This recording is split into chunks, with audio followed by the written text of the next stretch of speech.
un assassinat dramatique, bien sûr, commis dans des circonstances qui ont légitimement choqué, puisque vous l'avez rappelé, Alain Orson a été assassiné au moment où il assistait avec sa famille aux obsèques de sa mère, et un assassinat qui s'inscrit aussi malheureusement dans une trop longue cohorte de drames, y compris des drames qui ont beaucoup frappé les esprits. Je pense notamment au décès tragique d'un jeune homme à Ajaccio ou à l'assassinat d'une jeune fille, toute jeune fille de 18 ans, qui a véritablement choqué et traumatisé en Corse. Donc oui, ces faits, même s'ils sont de nature différente et auxquels il faut ajouter de multiples exactions, comme par exemple des destructions d'outils de travail à répétition, ces faits dessinent malheureusement la trame de pratiques mafieuses qui existent en Corse et contre lesquelles, bien sûr, il faut s'élever avec sérénité, mais également avec détermination.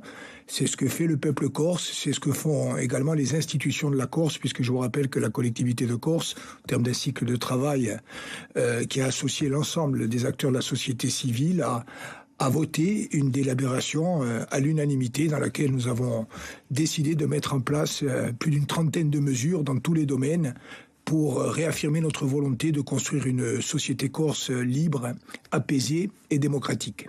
Gilles Simeoni, le politique et l'avocat que vous êtes, on le rappelle, dénonce une pression mafieuse, vous venez de le redire d'ailleurs, sur la société corse. À qui faites-vous référence ?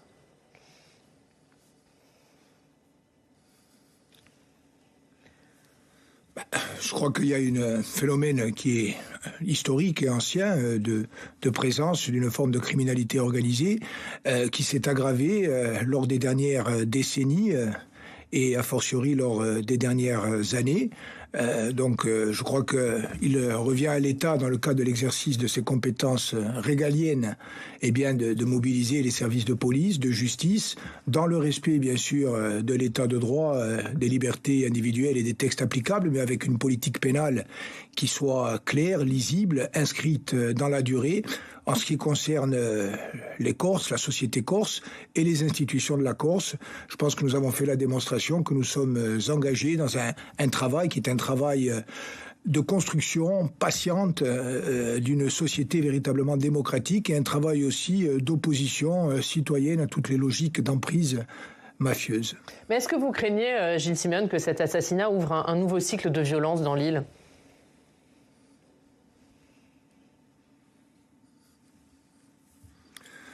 Écoutez, j'ai pas d'éléments sur ce que pourrait entraîner cet assassinat ou d'autres types d'affaires. Ce qui est certain, c'est que malheureusement, nous vivons aujourd'hui au rythme de faits qui sont des faits graves, y compris des assassinats.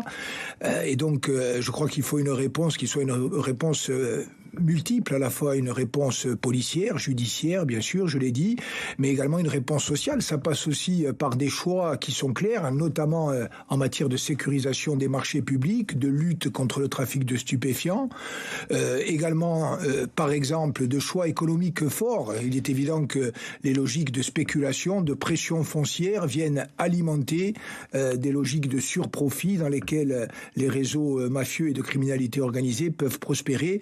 Donc c'est véritablement un combat global et un combat dans lequel nous sommes engagés, je le répète, avec détermination. Mais est-ce que vous avez suffisamment les moyens de le mener, ce combat ? Pourquoi vous n'arrivez pas à enrayer cette dérive ? C'est quoi ? C'est un manque de moyens dans la police, dans la justice, c'est autre chose ?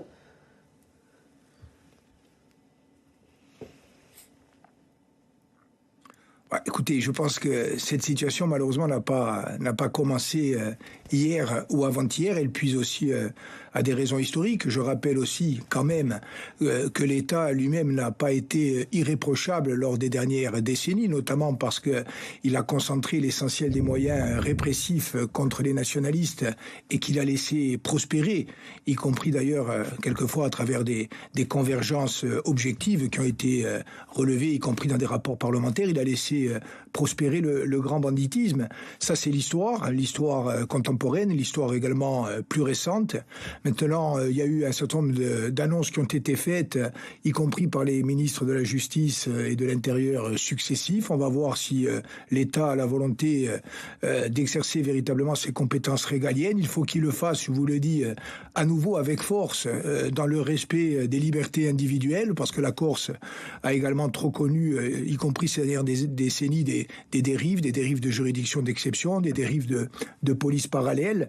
Et donc, il y a un véritable travail à faire pour reconstruire la relation de confiance entre l'institution judiciaire et plus globalement l'État et la société corse. Mais qu'est-ce que vous sous-entendez, Gilles Simon? Ça veut dire que l'État a volontairement laissé faire?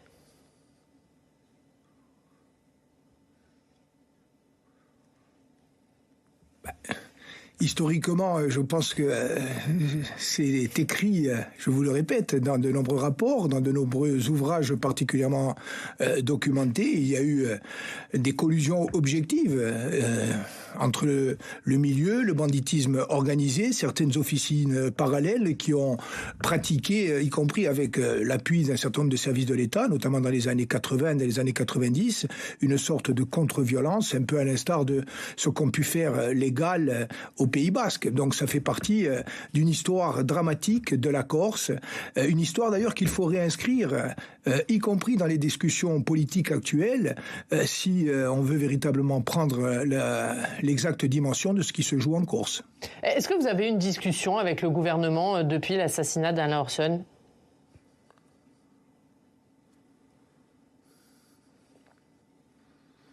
Non, j'ai pas eu de discussion avec le gouvernement depuis l'assassinat d'Alain Orson.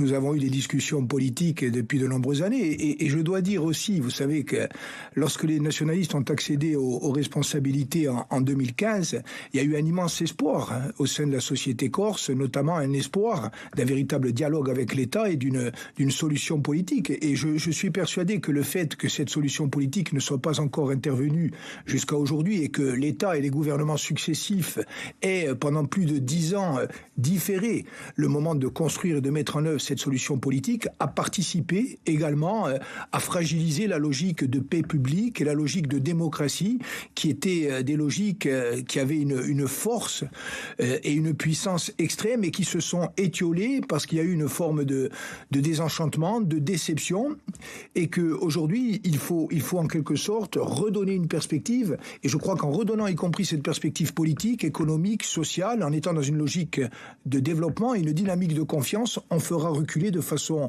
mécanique les logiques mortifères et les logiques mafieuses.